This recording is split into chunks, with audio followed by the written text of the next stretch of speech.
sekarang saya akan berbagi tentang 7 harta spiritual ini ya.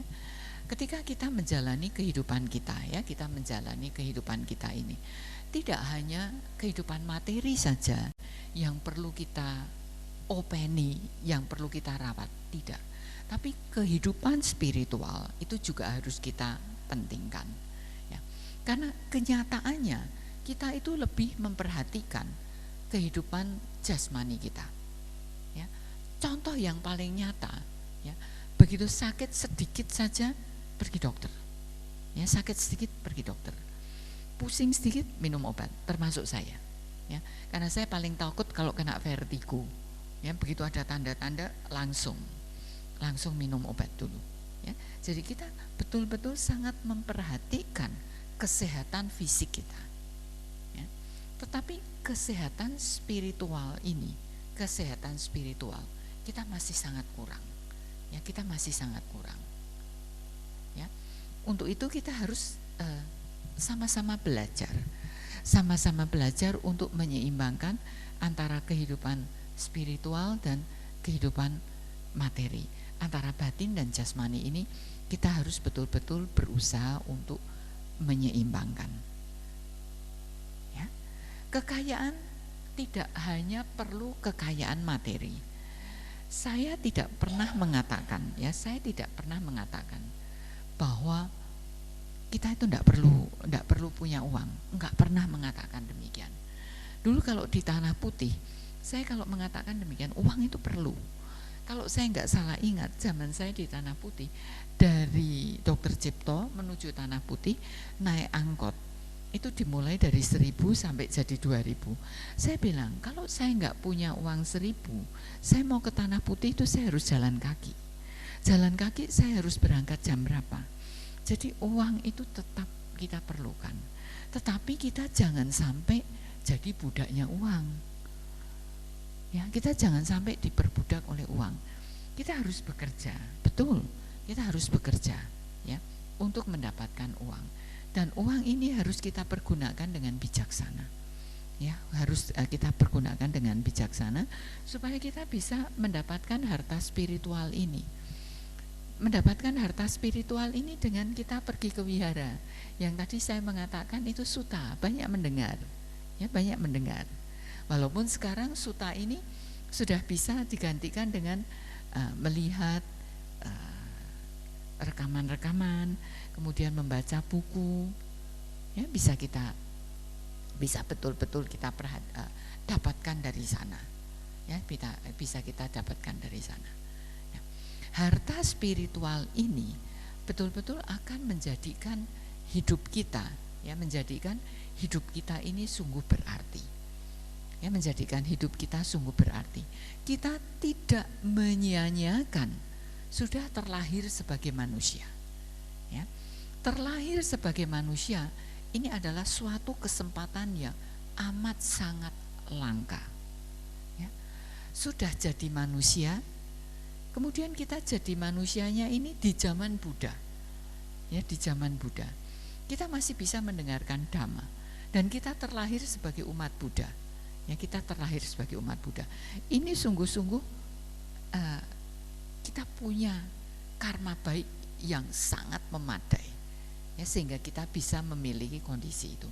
Ketika kita sudah terlahir sebagai manusia dengan kondisi yang seperti ini, kita jangan menyia-nyiakan kesempatan ya, kita jangan menyia-nyiakan kesempatan ya. Nah, kita harus sungguh-sungguh berjuang ya, kita harus sungguh-sungguh berjuang. Nah, kekayaan spiritual ini ya, kita sudah menjadi umat Buddha, betul, kita sudah menjadi umat Buddha ya. Tetapi kita juga harus mengembangkan keyakinan kita ya. Kita harus punya kekayaan sada ya, kita punya kekayaan keyakinan. Kalau cuma sekedar umat Buddha yang tidak punya keyakinan, nanti seperti layang-layang ke bawah angin, ke sono, ada angin ke sana ya ikut ke sana, anginnya ke sana ikut ke sana. Kita harus memiliki keyakinan ya, memiliki keyakinan yang kuat kepada Tiratana, kepada Buddha, Dhamma, dan Sangha. Harus memiliki keyakinan yang kuat. Dan keyakinan yang kuat ini tidak hanya terhadap Tiratana, tapi keyakinan bahwa kita itu mampu, ya kita bisa. Ya, kita bisa menjadi umat Buddha yang baik. Kita mampu. Ya, kita mampu menjadi seorang umat Buddha yang baik. Misalnya sudah kerap kali datang ke wihara, tetapi kebetulan sutta atau gata atau paritanya belum hafal. Jangan belum apa-apa sudah mengatakan saya nggak bisa hafal. Tidak, jangan demikian. Kita sendiri harus punya sadar, punya keyakinan bahwa kita mampu. Ya, kita mampu untuk bisa paling tidak pertama kali hafal dulu ya. Pertama kali hafal, kemudian tahu artinya. Sesudah tahu artinya, kemudian meningkat lagi mempraktekkan di dalam kehidupan kita sehari-hari. Ya, jadi harus terus belajar. Ya, untuk sada kita, ya, sada kita terhadap Buddha, Dhamma, dan Sangha itu betul-betul mapan, betul-betul matang. Ya, sada juga terhadap diri sendiri. Ini yang tadi saya di dalam perjalanan, atau tadi dengan rekan kita ini, Adik Darmanto ini yang mengatakan binaan Sangga Theravada Indonesia, latihan meditasi bersama itu jatuh di hari Rabu. Ya, nah ini menyangkut tentang meditasi. Saya mendapatkan ini, ya, susunan ini adalah dari Sayadaw Sada yang menjelaskan tentang harta spiritual. Ya, nah beliau mengatakan untuk meditasi kita tuh harus punya keyakinan pada diri sendiri.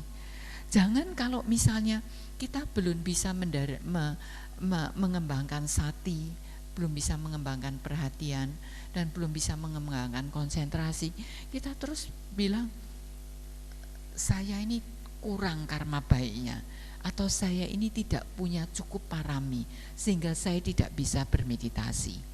Itu kalau anak muda sekarang bilang itu ngeles katanya, ya, cari alasan. Ya, tidak.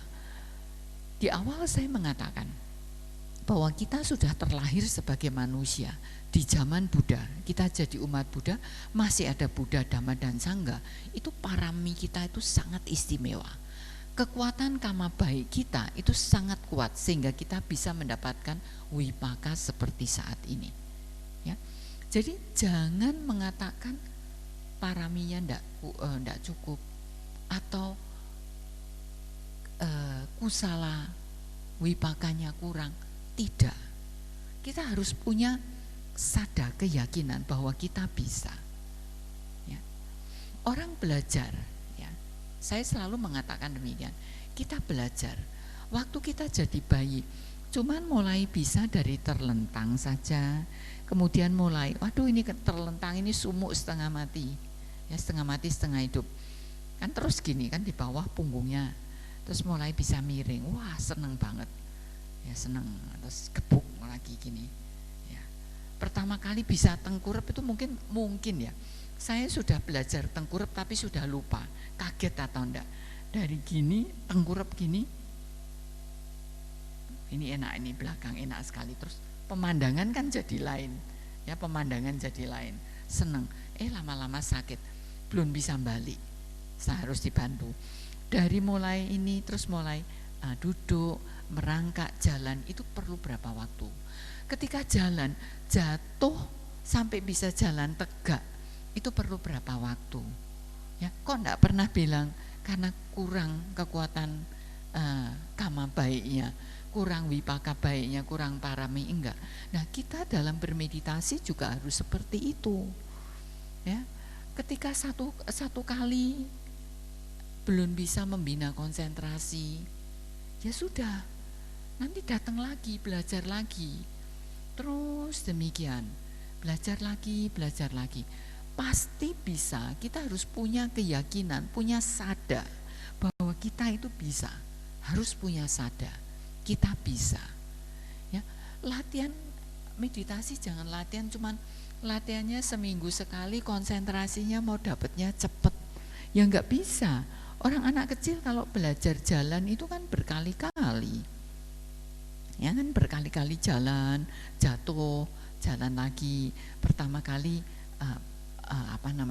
masih perlu gandeng, masih perlu pegangan. Lama-lama dia bisa. Kita juga seperti itu. Ya, hari pertama, kedua mungkin, atau mungkin paling dasar ya. Kalau saya yakin saat ini teman-teman sedama di sini semua sudah bisa. Yang paling dasar, kalau belum bisa membina perhatian dan sati dan samadhi, perhatian dan konsentrasi, paling tidak belajar duduk, tidak mengubah posisi, belajar duduk diem, atau belajar duduk manis, ya susah loh. Karena saya mulai belajar itu beberapa menit, nggak sampai 5 menit, yang namanya kaki itu sudah kebas. Tahan, kebas jangan langsung ganti, tahan dulu, belajar duduk yang manis. Ya, jangan bergerak terus, duduk. Ya, percaya, punya sadar, punya keyakinan saya bisa. Sampai maksimal nggak kuat baru pindah posisi. Oke. Sampai maksimal pindah posisi. Nanti lama-lama ini kemampuan duduk ya tanpa disibukkan oleh rasa sakit itu akan mundur waktunya. Pertama kali 5 menit, jangan 5 menit begitu sakit pindah. Ini nanti tenggang waktunya tidak akan tambah, tidak akan tambah. 5 menit oke, tahan. Sampai misalnya cuma sampai 7 menit sudah tidak tahan, ya sudah pindah pelan-pelan, itu ya. Demikian, terus nanti akan nambah, akan nambah-nambah. Jadi kalau belum bisa membina perhatian dan konsentrasi, paling tidak belajar duduk manis, ya belajar duduk manis, ya. Nah, ini menyinggung sedikit alasan karena kan saya lihat anak-anak muda semua kan pada umumnya pakai celana panjang ya. Kenapa di tempat kami itu dress code-nya ya, tata berpakaiannya diminta kenapa pakai sarung ya. Karena kalau pakai sarung duduk bersila itu kaki bisa ditarik betul, ndak ada yang ngepres di area antara lutut dan paha dan betis, ndak ada yang ngepres, betul-betul los. Ya, betul-betul bebas. Ya, ini pengalaman dari teman-teman yang cerita. Bahkan ya teman saya itu mengatakan pakai training aja itu kurang bebas. Kalau pakai sarung begitu ditarik betul-betul duduknya bisa bebas. Ya, duduk bisa bebas. Ya, dan duduk itu juga terserah yang nyaman. Nyamannya seperti apa? Ya, nyamannya seperti apa? Pertahankan duduk seperti itu, usahakan selama mungkin. Ya, ketika belum bisa bermeditasi, jangan kecewa. Maksud saya belum bisa membina perhatian dan konsentrasi. Jangan kecewa. Belajar duduk manis, duduk diem, tidak berubah posisi. Sehingga nanti ketika duduk diem sudah nyaman, tidak ada rasa sakit, sudah tidak terganggu rasa sakit, pada saat itu membina perhatian dan konsentrasi akan lebih meningkat. Ya, nah, membina konsentrasi jangan bilang 1 hari, 2 hari, ini perlu waktu yang lama, Yang penting kita punya sadar, kita punya keyakinan bahwa kita bisa. Jangan belum apa-apa bilang enggak bisa, saya enggak bisa. Ya, kalau belum apa-apa bilang enggak bisa, ya nanti jadi betul-betul enggak bisa. Ya, kita yakin bahwa kita mampu, kita bisa. Berlatih, terus berlatih, gigih giat berlatih, terus berlatih. Ya, jadi harta spiritual yang harus kita miliki adalah keyakinan. Keyakinan ini tidak hanya untuk bidang spiritual saja, tetapi di bidang materi juga. Ketika kita ibu, bapak, dan anak-anak mau memulai suatu usaha, itu harus punya keyakinan mampu bisa melakukan. Ya, misalnya misalnya PR matematika, belum sudah mengatakan tidak bisa. Coba dulu belajar. Kita harus punya keyakinan. Jadi di bidang materi ataupun di bidang spiritual, itu dua-duanya kita perlu punya keyakinan. Ya, karena di sini selain keyakinan kepada guru agung kita, Buddha Gautama, kemudian kepada dhamma ajaran beliau dan sangga para siswa yang merawat dhamma ajaran beliau, kita juga harus punya keyakinan terhadap kemampuan kita. Ya, apapun pasti bisa, termasuk meditasi juga pasti bisa. Ya, kemudian yang selanjutnya yang harus kita perhatikan untuk memilih yang termasuk di dalam harta spiritual adalah sila atau moralitas. Sila ini menjadi landasan, ya, menjadi landasan. Memang kalau di dalam tata susunan 10 perbuatan bajik keluarnya dana dulu. Oke, kita skip dana dulu ya. Dana itu sebetulnya karena nanti di sini ada, tapi tidak sebutannya tidak dana, tapi caga nanti ya. Jadi dana kemudian sila.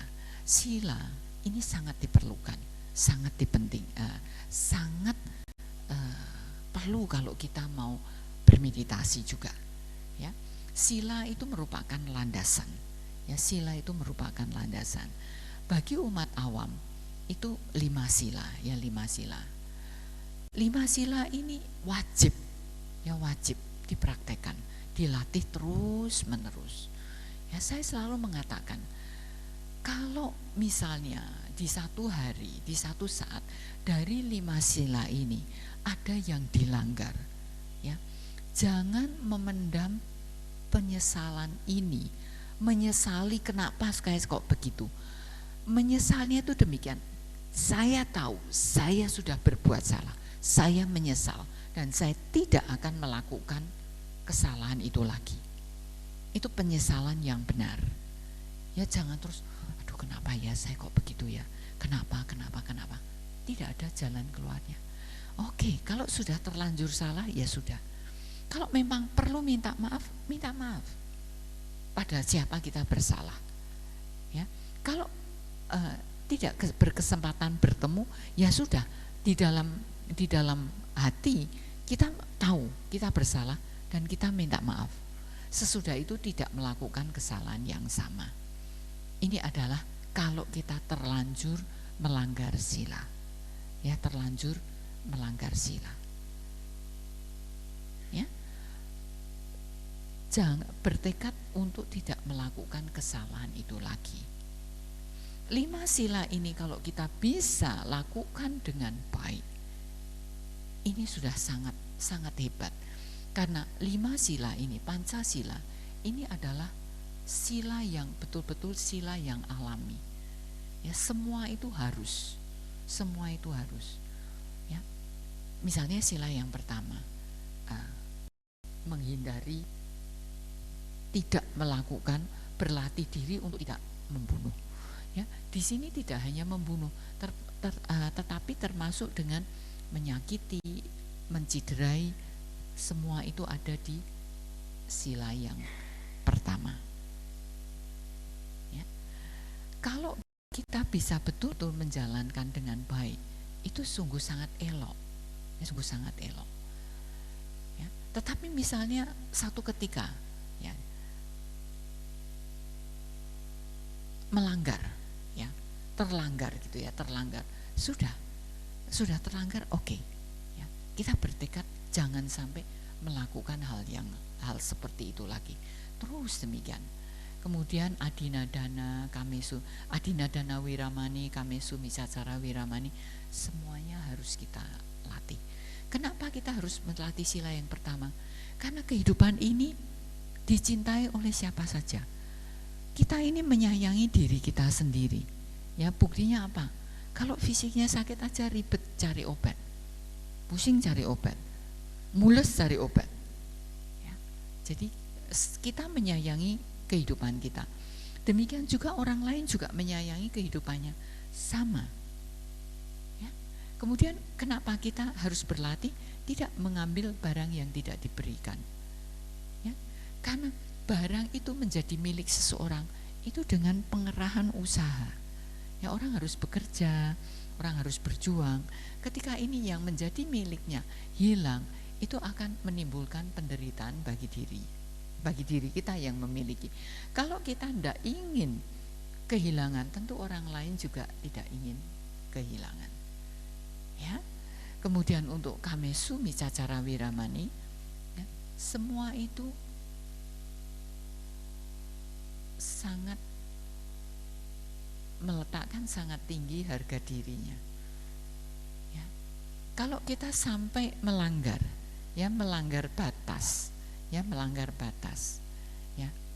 melakukan perzinahan, itu akan sangat melanggar harga diri seseorang. Oleh karena itu kita betul-betul harus menjaga ini. Ya. Kemudian Musawada Wiramani. Ya. Kita kan ingin orang bersikap jujur pada kita. Ya. Dengan sendirinya kita juga harus memiliki kejujuran. Kalau kita tidak mau dibohongi, ya kita jangan berbohong. Dan sebetulnya musawada itu tidak hanya musawada saja ya. Musawada Wiramani itu tidak hanya musawada saja, tetapi empat-empatnya ini, yaitu musawada, kemudian pisunawaca, kemudian parusawaca, dan sampapalapa. Ya, tidak berbohong, enggak mencaci maki, enggak memfitnah, kemudian enggak mencaci maki, juga tidak omong kosong. Ini semuanya harus kita latih. Kalau kita bisa ini semua, hebat itu. Ya sudah sangat hebat. Kemudian yang terakhir adalah Surameraya Majapahmadatana Wiramani. Ya. Harus sungguh-sungguh menjaga supaya kita jangan sampai kehilangan kesadaran kita. Karena kalau kita kehilangan kesadaran kita, itu tidak malu melakukan, tidak malu untuk melanggar sila. Jadi ini juga harus kita betul-betul jaga. 5 sila, ya, jaga baik-baik.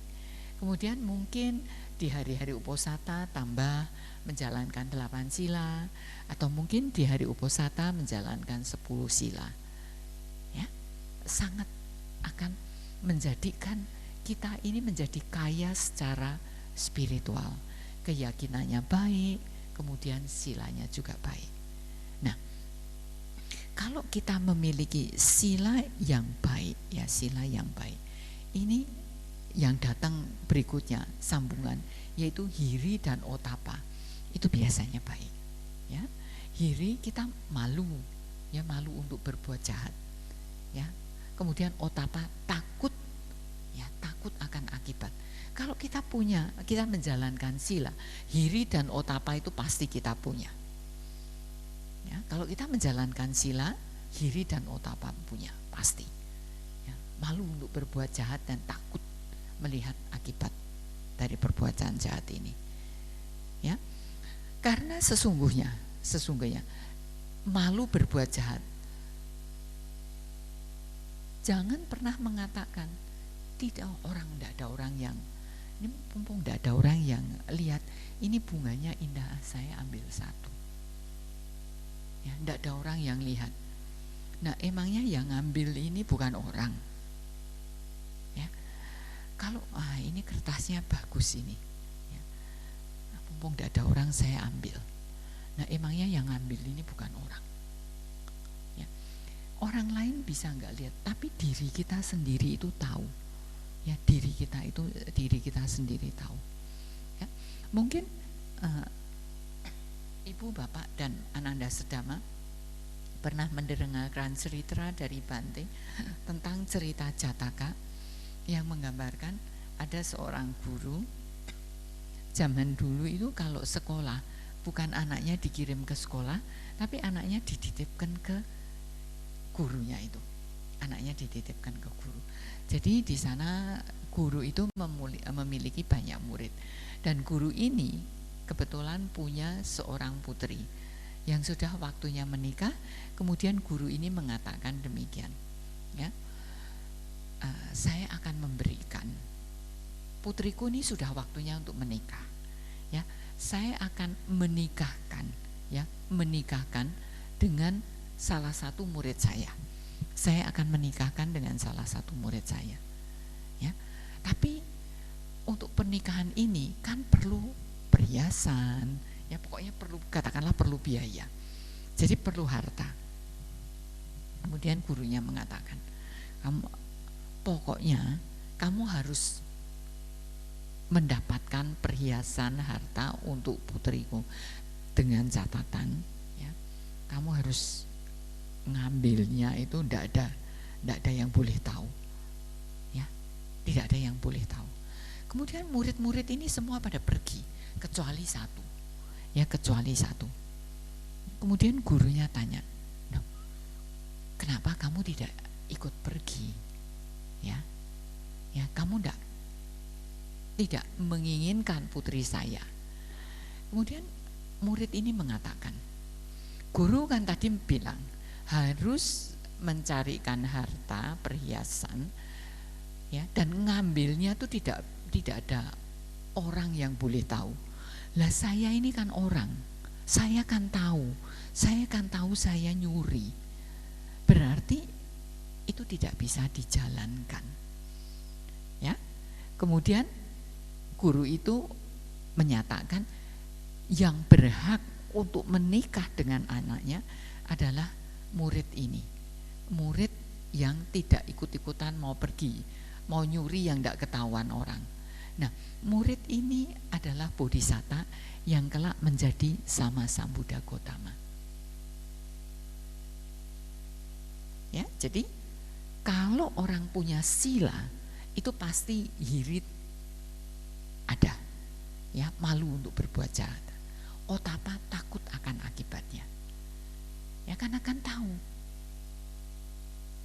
ya, tahu kalau kita mencuri ketahuan, paling tidak yang secara fisik bisa dipukuli orang, ya. Setelah itu masuk persidangan, masuk penjara, ya, nama baiknya menjadi tercemar, ya. Jadi dia akan punya rasa takut untuk berbuat jahat.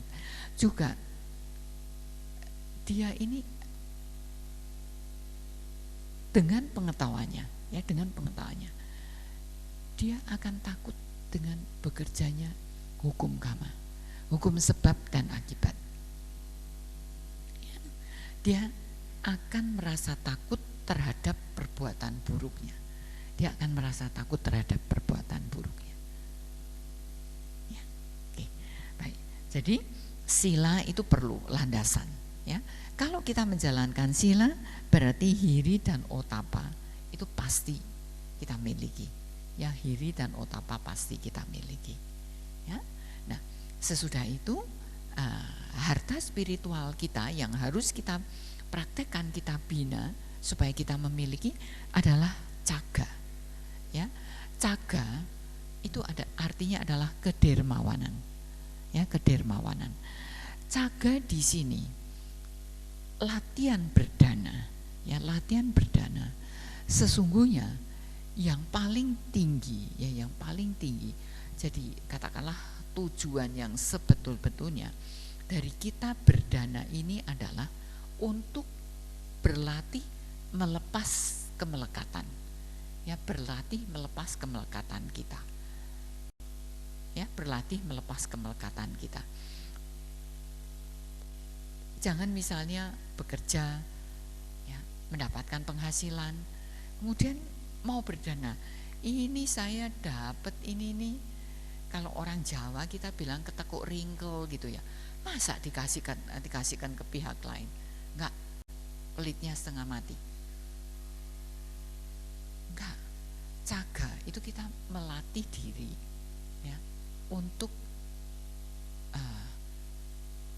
melepas, ya, untuk melepas, ya, untuk melepas. Sehingga ini juga persiapan, ya, persiapan. Kita suka tidak suka, mau tidak mau. Kalau sudah lahir tuh ketemunya pasangannya tuh mesti mengalami kematian. Ya, mau tidak mau, suka tidak suka, pasti mengalami kematian. Jangan pernah beranggapan bahwa kematian itu cuma miliknya orang tua. Enggak ya. Enggak, sama sekali tidak demikian. Ya. Kematian itu bisa terjadi kapan saja.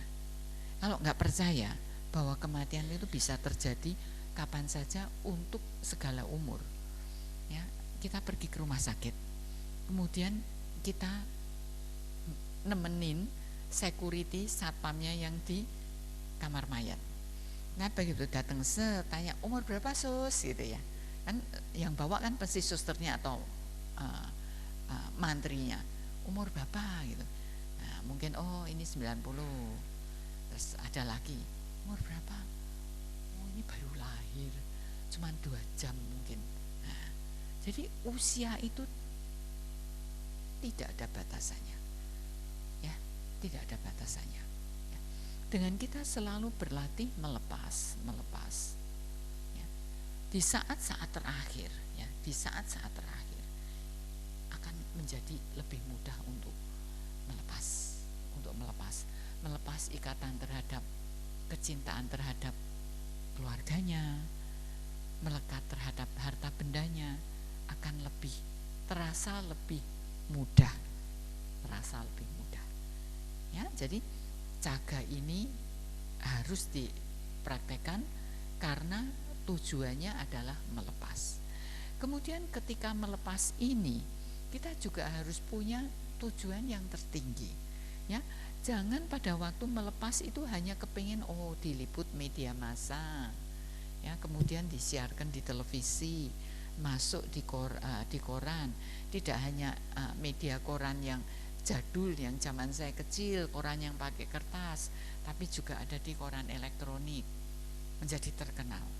Tidak. Ya.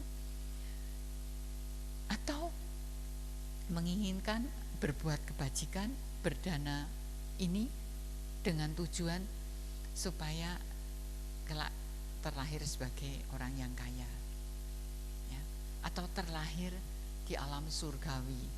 Tapi ini masih mending daripada yang ingin terkenal. Ya. Tujuan yang utama ketika kita melepas, ya, ketika berdana, ketika melepas itu adalah untuk mencapai pembebasan sejati, untuk mencapai nibbana.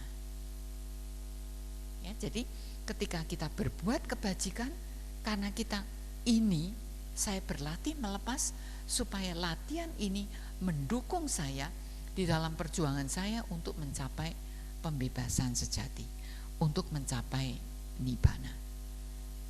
Ya, jadi kita harus berlatih. Jadi ketika kita melakukan kebajikan apapun, kita bertekad semoga dengan jasa kebajikan ini mendukung praktek saya untuk mencapai nibbana.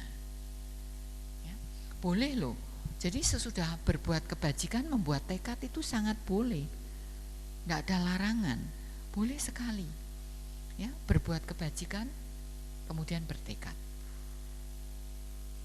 Ya, bisa juga mungkin ada yang bertekad semoga dengan kekuatan kebajikan ini, ya, saya terbebas dari segala mara bahaya, boleh, tidak apa-apa. Ya, masih ada pamrihnya, ya tidak apa-apa. Memang masih ada pamrihnya, ya, tapi pamrihnya kan mesti lebih baik daripada cuma sekedar ingin terkenal diliput televisi. Ya, tapi yang paling tinggi adalah berbuat kebajikan untuk menjadikannya sebagai kondisi pendukung tercapainya nibbana, menjadi kondisi pendukung untuk bisa mencapai nibbana. Itu adalah jaga. Jaga adalah harta spiritual yang kelima. Yang pertama kita harus punya keyakinan, punya sadar. Ya. Yang kedua kita harus mempunyai moralitas atau sila yang baik, mempunyai sila atau moralitas yang baik. Kemudian yang ketiga punya hiri atau malu untuk berbuat jahat. Ya, ini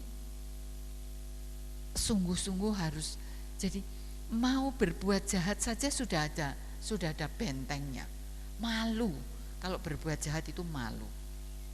Ya, itu menjadikan kita kaya di dalam spiritual ini. Ya. Kemudian yang keempat, otapa. Otapa itu kita merasa takut akan akibatnya. Ya, karena kita kan meyakini bekerjanya hukum sebab akibat. Ya, kita takut akan akibat dari perbuatan jahat itu. Kemudian yang kelima adalah jaga atau kedermawanan. Tujuannya adalah untuk melepas. Ya, sehingga satu saat berani melepas kehidupan duniawi untuk menjadi pabacita. Ya, mungkin tadi saya lupa menyatakan bahwa saya mulai jadi pabacita itu baru mampu di tahun 2013, ketika usia saya sudah cukup tua. Mestinya terlambat. Jadi dulu gagasannya, idenya ya, idealnya demikian. Kalau saya bisa menjadi seorang pabacita, saya kepingin seperti Bante Kema Sarano, ya, membina daerah, naik turun gunung ke pelosok gitu. Tapi ketika jadi umur sudah tua, sudah 58 tahun, sudah nanjak naik turun gunung, nanti enggak jadi membina, tapi malah ngerepotin. Nah, karena sampai di atas kelenger kan masih diturunkan. Nah, kalau sudah kelenger, turunnya kan enggak bisa disuruh jalan sendiri, kan mesti dibuatkan tandu. Jadi enggak jadi membina, tapi malah dibina. Ya, terlambat. Ya, tapi daripada terlambat sama sekali, ya tua ya enggak apa-apa ya. Kan sekarang tua-tua masih bisa datang ke Salatiga, masih bisa ketemu dengan ibu-ibu, dengan bapak, dengan anak-anak semua. Dulu tuh idenya kepingin bisa naik turun gunung kayak Bante Kema Sarano. Ya, oke. Baik. Jadi harta spiritual yang kelima adalah jaga. Ya, punya tekad berbuat kebajikan, bisa bertekad. Tekad yang paling tinggi adalah untuk mencapai nibbana, atau ini menjadi parami. Ya. Nah, yang ini ini agak keluar dari parami, supaya saya betul-betul bisa selesai pas kira-kira kurang 20 menitan. Ini masih kan waktunya masih panjang. Mungkin kali ini saya selesaikan, kasih waktu setengah jam. Ya, begini. Untuk jaga ini ya, kedermawanan ini, saya agak akan keluar, menyimpang menjadi ke parami, ya, menjadi ke parami. Ketika orang melakukan parami, ini maksudnya tabungan untuk tabungan kebajikan kita. Dan yang namanya parami ini itu tidak pernah kadaluarsa. Kebaikan kita bertekad, semoga kekuatan kebajikan saya ini menjadi kondisi pendukung untuk mencapai nibbana. Ini tidak akan menjadi kadaluarsa. Ya, jadi jangan khawatir. Kalau saya menanam kebajikan saat sekarang ini, nanti jadi ahosi. Enggak. Kekuatan kebajikan parami ini terus tetap bisa kita miliki terus. Ya, tetap bisa kita miliki. Jadi jangan khawatir. Ya, jangan pernah jemu untuk berbuat kebajikan. Ya, soal nanti orang lain diomong orang itu atau apa, biar saja. Ya, yang ngomong dia, ya, itu kan nanti kan kama itu milik dia. Kalau reaksi itu nanti milik saya, ya, milik kita. Ya, dia mau berbuat aku salah, ya silakan, tapi kita jangan bereaksi atau dengan bahasa yang gampang. Bante Utamo kan selalu mengatakan demikian. Ketika sedang menerima kama buruk, misalnya kita dimaki-maki orang, itu jangan bales maki. Ya, ketika kita sedang menerima kama buruk, kita jangan membuat kama buruk yang baru. Ya, ketika sedang menerima buah kama buruk, jangan membuat kama buruk yang baru. Dimaki orang, sadari bahwa ini sesungguhnya adalah bagian utang piutang yang harus kita terima. Ya, bagian utang piutang yang kita terima. Ya. Jangan membuat karma buruk yang baru. Ya, jadi kita harus betul-betul tahu bahwa parami ini tidak akan kadaluarsa. Terus ketika kita menerima akibat buruk, ya, jangan membuat karma buruk yang baru. Ya, terima itu sebagai bagian dari apa yang harus kita pertanggungjawabkan. Sudah. Ya, kalau utang piutang oke deh, kita selesaikan sekarang. Utang piutangnya diselesaikan sekarang. Ya, oke. Nah, sekarang saya akan lanjutkan harta kekayaan spiritual yang selanjutnya adalah sutta. Sutta di sini dengan T1, yaitu maksudnya banyak mendengar. Kalau sekarang memang banyak mendengar tidak harus langsung seperti ini, tetapi ini kan yang mengajarkan zaman Buddha. Ya, jadi mengapa Buddha tidak mengatakan banyak membaca? Karena pada saat itu semua pengetahuan itu diberikan secara lisan, mendengar diingat, ya, mendengar diingat. Ya, sehingga kalau ibu, bapak dan Ananda Sedama membaca Tipitaka, ya, banyak sekali yang pengulangannya, ya, diulang kembali. Jadi misalnya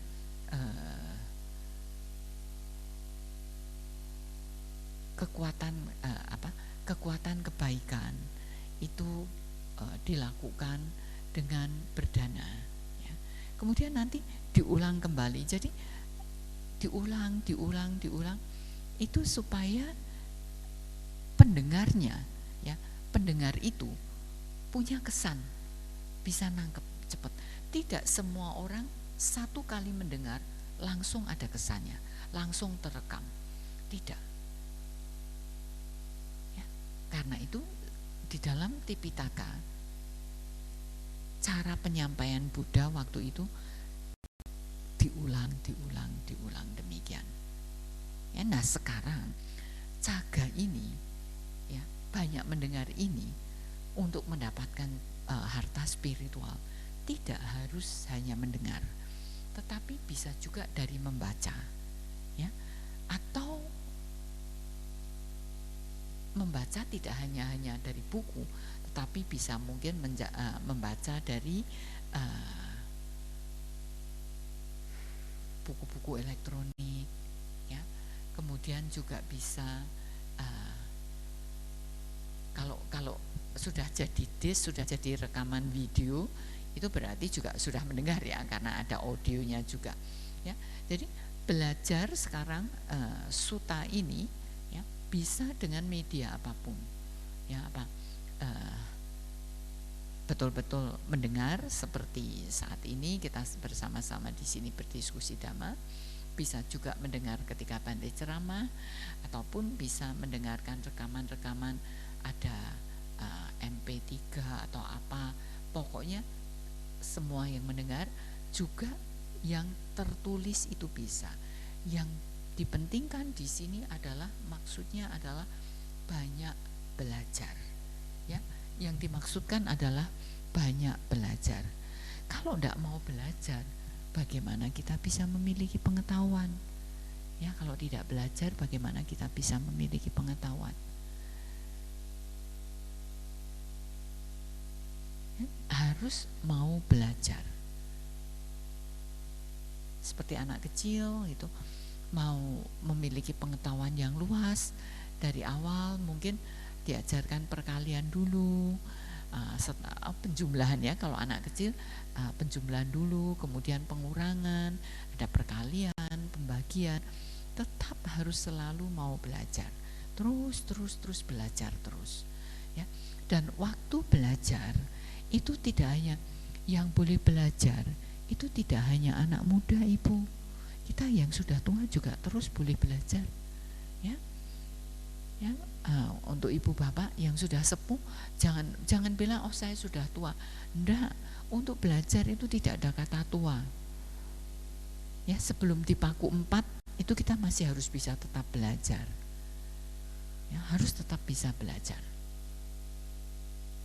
Ya, jangan pernah merasa tua untuk belajar. Ya, walaupun mungkin tidak secepat anak muda, tapi kita harus tetap belajar. Mungkin anak muda menghafalkan Buddha Nusati 1 kali baca set ya, terus kedua kali udah langsung hafal. Ya, tapi kalau kita mungkin perlu beberapa kali mengulang, tidak masalah. Ya, kita harus tetap berusaha untuk belajar. Ya, belajar. Jangan sampai dan juga belajar ini mempelajari sesuatu yang baru itu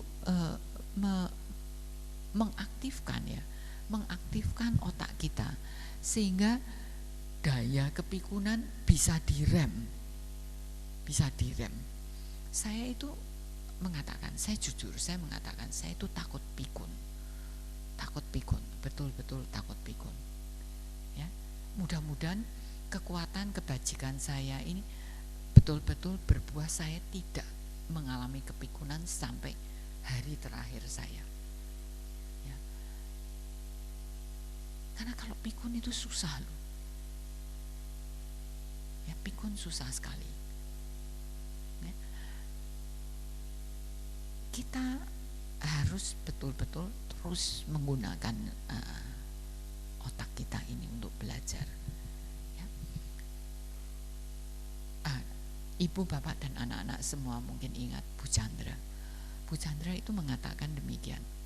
Ya, dengan kita belajar, termasuk kita menulis, ya kita menulis, itu bisa menghambat kepikunan. Ya, menghambat kepikunan. Ya, belajar sesuatu yang baru, ya belajar sesuatu yang baru. Ya, menghafalkan sesuatu yang baru itu bisa memperkuat ya daya ingat kita, ya memperkuat daya ingat kita. Kalau saat ini saya harus jujur mengatakan, kadang-kadang sekali selesai, misalnya ketika dibahas tentang 7 harta spiritual, itu saya harus untuk mengeluarkan 7 lagi, itu betul-betul perlu pengerahan usaha. Tadi ngomongnya apa ya, kira-kira urutannya apa ya, cerita ini cerita itu, harus betul-betul. Nah, tapi kita harus sangat berusaha, belajar terus, karena dengan banyak belajar ini, kita akan menimbun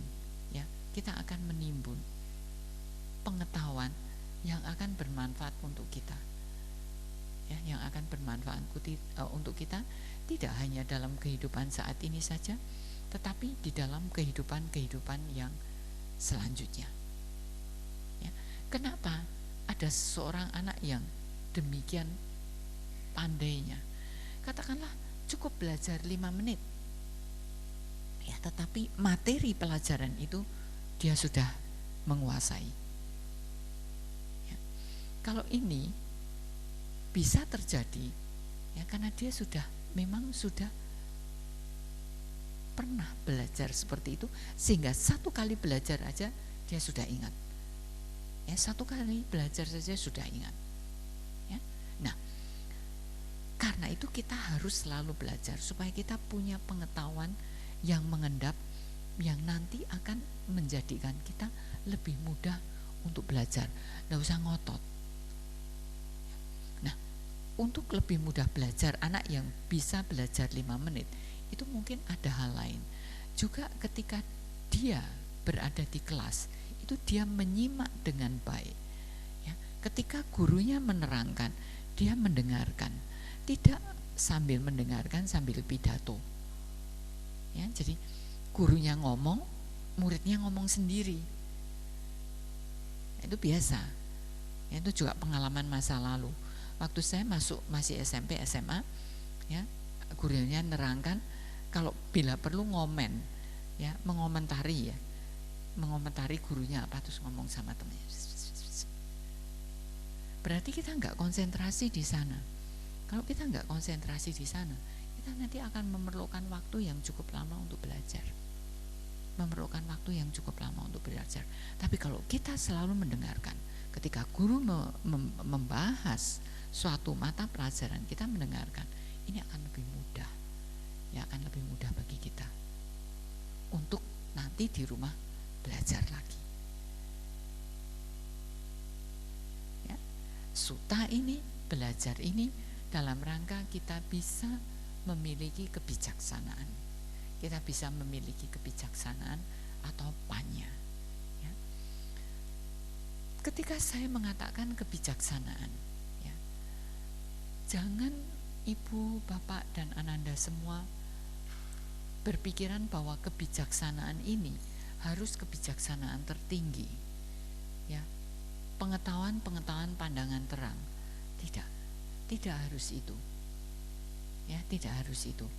Kebijaksanaan, ya katakanlah kebijaksanaan untuk kita yang hidup di dalam masyarakat, ya, untuk para ibu bapak yang masih hidup di dalam masyarakat. Kalau kita banyak belajar, ya kita akan mempunyai kebijaksanaan. Ini tidak sepatutnya diperlakukan begini, tidak sepatutnya melakukan ini. Oh, kalau ini sebaiknya ditangani dengan cara ini. Ya, jadi betul-betul kita harus belajar, ya, untuk bisa kita mempunyai kebijaksanaan. Kebijaksanaannya belum kebijaksanaan memahami 4 kebenaran mulia dengan betul-betul, ya, memahami tilakana 3 corak umum dengan benar. Kalau sekarang kita tahu, ya, kebijaksanaan kita ini hanya sekedar kebijaksanaan karena kita mau belajar. Kita tahu yang namanya anicca itu. Kalau tilakana itu maksudnya 3 corak umum, 3 corak universal. Yang pertama adalah anicca. Anicca itu adalah bahwa segala sesuatu itu selalu berubah, tidak kekal. Ya, segala sesuatu itu selalu berubah, tidak kekal. Tahu, tapi kita, kebijaksanaan kita ini masih kebijaksanaan kulitan saja, kebijaksanaan yang di luar. Kalau sudah tahu bahwa segala sesuatu itu tidak kekal, ya, ketika keluarga kita, ya, misalnya ada, oke, jangan ngomong tentang kematian deh. Kalau tahu segala sesuatu itu tidak kekal, beli mobil baru, habis keluar dari showroom, ya, terus diparkir di jalan, ya, ada orang yang tidak memiliki moralitas, tidak punya sila, digores itu, gitu, tergores. Ya, kan mobil itu kan juga tidak kekal, tergores itu kan ya sudah lumrah lah. Atau ya kalau nggak mau tergores, kalau mobilnya dikasih pakaian, dikudungi gitu, lah gimana kita bisa menjalankan mobil kita? Ya kalau mobil dalam keadaan tergores ya itu lumrah. Kalau kita tahu bahwa segala sesuatu itu selalu berubah, tidak kekal, ya sudah. Tapi kan kita masih melekat, masih menyesal, masih eman-eman gitu loh. Kenapa terjadi demikian? Belum lagi kalau nanti ditambah uring-uringan. Ya kalau masih ditambah lagi dengan uring-uringan, ya kan jadi nggak benar. Ya kan jadi nggak benar. Ya. Jadi pengetahuan di sini, panya di sini. Ini juga panya tingkat, katakanlah kalau saya boleh katakan tingkat dasar. Panya tingkat dasar juga perlu. Ya. Ini kita dapat dengan cara kita belajar. Ya. Kita harus selalu belajar. Ya, belajar dengan cara tadi suta, mendengar, bisa membaca, ya, kemudian praktek. Ya, dari praktek ini nanti kita akan mendapatkan kebijaksanaan, Ya, bahwa anicanya itu tidak seperti itu. Nah sekarang ngomong soal kematian. Tadi kalau anicca jangan ngomong soal kematian. Kematian ini saya mau ambil contoh kakak ipar sepupu saya. Beliau kebetulan seorang Buddhis. Ya, kita kalau setiap puja bakti itu kan kita selalu membacakan Jara Damumhi, ya, mulai dari Jara Damumhi, Jarang Anatito, Biadi Damumhi, Biading Anatito, Marana Damumhi, Maranang Anatito. Ya, itu Marana Damumhi, Maranang Anatito. Kakak ipar sepupu saya itu mengatakan demikian. Kelihatannya tuh bacaan ini tuh punya orang lain. Ya, punya orang lain. Maksudnya orang lain demikian. Saya membaca, tapi pemahaman saya itu hanya untuk ibu, bapak, dan Ananda. Ya, kalau ada yang sakit, karena ini kebetulan suaminya sakit kena kanker. Ya, terus dia bilang ke saya, itu sudah sekian puluh tahun yang lalu. Kelihatannya ini perenungan kerap ini hanya berlaku untuk orang lain. Kalau kita melayatkan, kita bilang ya, segala sesuatu itu sabbe sangkara anicca, segala sesuatu itu selalu berubah. Lah kok yang ketika giliran berubah itu giliran kita kok nggak bisa bilang itu kan memang anicca, ya, marana damumhi, maranang anatito. Kok nggak bisa bilang gitu? Jadi perenungan kerap itu masih sebatas dasar aja untuk orang lain. Kalau kita belum, kebijaksanaannya belum sampai situ. Ya, ketika kebijaksanaannya belum sampai situ, kita harus tetap selalu belajar untuk bisa mencapai kebijaksanaan yang tertinggi. Kebijaksanaan yang tertinggi ini hanya bisa dicapai dengan praktek. Ya, hanya bisa kita capai dengan praktek. Ya, ketika sama Sang Buddha mengajarkan jalan mulia beruas 8, ya, jalan mulia beruas 8, ya, itu beliau betul-betul menekankan untuk dipraktekkan, ya, dipraktekkan untuk mencapai kebijaksanaan. Ya, yang sila itu kan sila, samadhi, dan panya. Ya, sila kan cuma 3. Samadhi, yang kelompok samadhi dan panya yang harus kita kembangkan kan jumlahnya 5. Ya, ini kita harus selalu praktek. Ya, prakteknya apa? Samadhi dan panya ini kan berarti di praktek meditasi. Ya, penekanannya sesungguhnya ajaran Buddha, penekanannya adalah pada praktek. Praktek tidak hanya praktek dana, sila, tapi juga sampai praktek samadhi. Supaya apa? Karena hanya dengan praktek samadhi ini kita bisa mendapatkan panya atau kebijaksanaan. Kita bisa mendapatkan panya atau kebijaksanaan ini dari praktek samadhi kita. Ya. Kembali ke latihan samadhi, jangan putus asa. Ketika belum bisa membina perhatian murni dan konsentrasi dengan baik, kita membina duduk diam, duduk anteng, tidak pindah kaki, ya, dengan posisi tangan yang tetap juga. Ya, ketika ada rasa gatal, coba diamati. Enggak, kalau kita kan kalau gatal ya garuk gitu, enggak. Tapi ada rasa gatal, kita amati dulu. Ya, jadi dari 8 itu kan yang 5 itu yang membina samadhi dan panya. Ya, membina samadhi dan panya ini tujuannya untuk kita bisa mencapai panya yang tertinggi. Ya, tidak hanya lokia, tidak hanya panya duniawi, tapi mencapai lokutara panya, akhirnya mencapai pengetahuan-pengetahuan maga dan pala untuk bisa mencapai nibbana. Ya, untuk bisa mencapai nibbana. Ya, meditasi sangat perlu. Ya, kita jangan sampai memalukan. Ya, kita jangan sampai memalukan.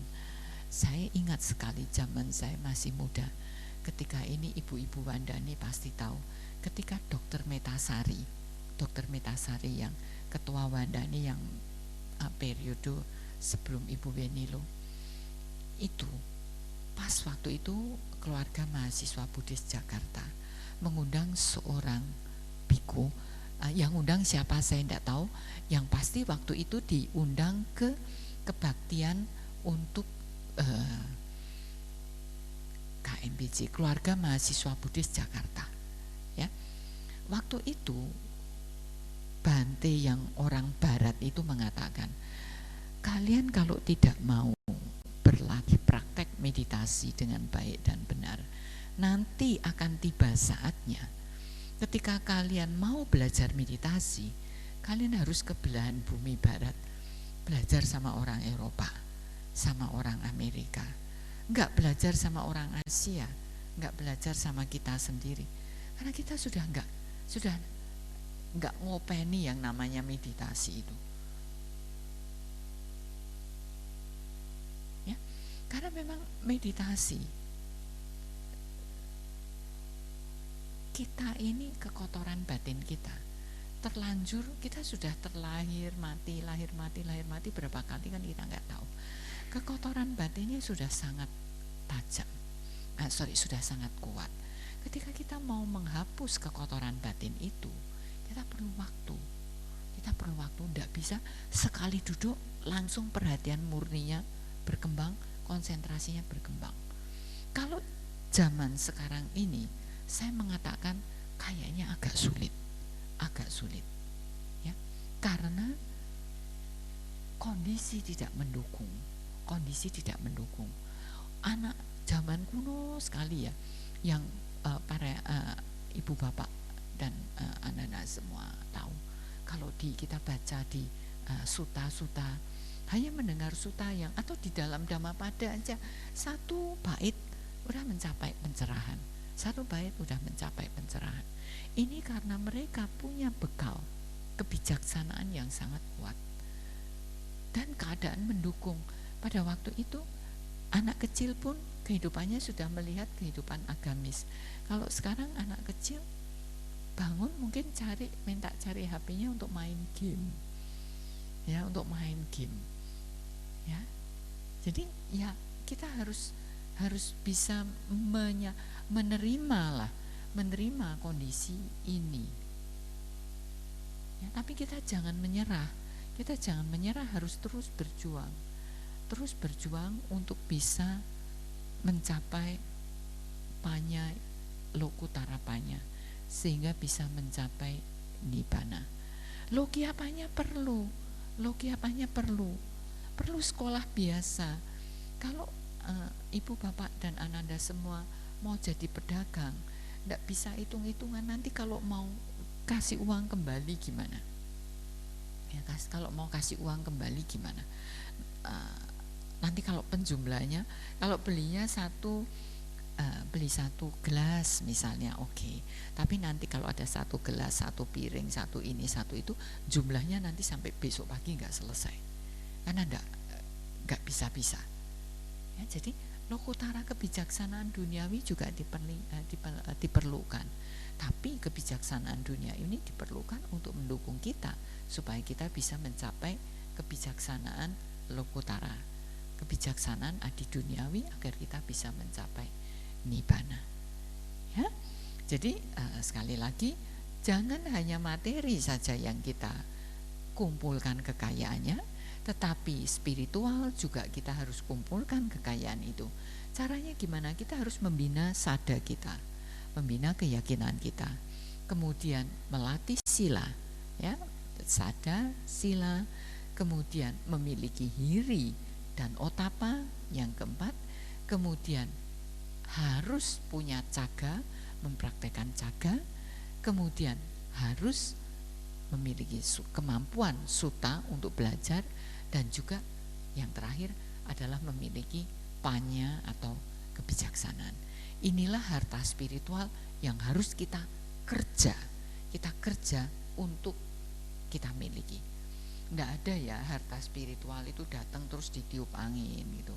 datang. Tidak, semuanya harus diperjuangkan. Ya, tidak ada barang gratis, adanya itu perjuangan. Ya, semua itu adanya perjuangan. Kita juga harus ada perjuangan. Sekarang bagaimana? Misalnya, sada itu kan tidak harus diperjuangkan. Enggak, harus. Sada diperjuangkan. Dengan kita banyak membaca riwayat Buddha, kemudian membaca riwayat Agasawaka, ya, kemudian membaca Dhamma, ya, terus membaca untuk membina kesadaran. Semua ini dari nomor 1 sampai nomor 7 itu didapat hanya dengan cara kita bina. Tidak ada,